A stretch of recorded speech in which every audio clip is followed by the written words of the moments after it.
కుక్కతోక వంకర అనే సామెత పాకిస్తాన్కు సరిగ్గా సరిపోతుంది. ఆపరేషన్ సింధూర్లో భాగంగా భారత్ ధ్వంసం చేసిన ఉగ్రవాద శిబిరాలను దాయాది దేశం మళ్లీ పునః నిర్మిస్తుండటమే అందుకు కారణం.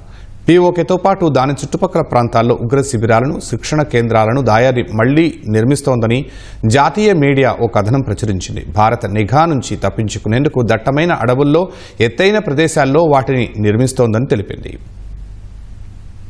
పాకిస్తాన్ తన వక్రబుద్ధిని మార్చుకోవడం లేదు. భారత సైన్యం ధ్వంసం చేసిన ఉగ్రవాద శిబిరాలను మళ్లీ పునర్నిర్మిస్తోంది. పాక్ సర్కారు, సైన్యం, నిఘా సంస్థ ఐఎస్ఐ సహకారంతో ఈ నిర్మాణాలు సాగుతున్నాయి. ఈ మేరకు జాతీయ మీడియా ఓ కథనం ప్రచురించింది. పాకిస్తాన్ ఆక్రమిత కశ్మీర్ సహా దాని చుట్టుపక్కల ప్రాంతాల్లో ఉగ్ర శిబిరాల నిర్మాణాలు సాగుతున్నాయని తెలిపింది. భారత్ నిఘా దాడుల నుంచి తప్పించుకునేందుకు దట్టమైన అడవుల్లో వాటిని నిర్మిస్తోందని వెల్లడించింది. గతంలో వాటిని లష్కరే తోయిబా, జైషే మహమ్మద్, హిజ్బుల్ ముజాహిదీన్ తదితర ఉగ్ర సంస్థలు ముష్కరులకు శిక్షణ ఇచ్చేందుకు ఉపయోగించేవని వివరించింది. లుని, జమిల్ పోస్ట్, టిపు పోస్ట్, జంగ్లోరా తదితర ప్రాంతాల్లో ఉగ్ర క్యాంపులను పాక్ పునర్నిర్మిస్తోందని జాతీయ మీడియా పేర్కొంది. భారత రాడార్లు, ఉపగ్రహాల నుంచి తప్పించుకునేందుకు అత్యాధునిక సాంకేతికత వినియోగిస్తున్నట్లు జాతీయ మీడియా తెలిపింది. కొత్తగా సర్ది, జురా, లిపా, కోట్లీ, మందర్, జాన్ కొటే తదితర ప్రాంతాల్లోనూ ఉగ్రవాద శిబిరాలను పాక్ నిర్మిస్తున్నట్లు పేర్కొంది.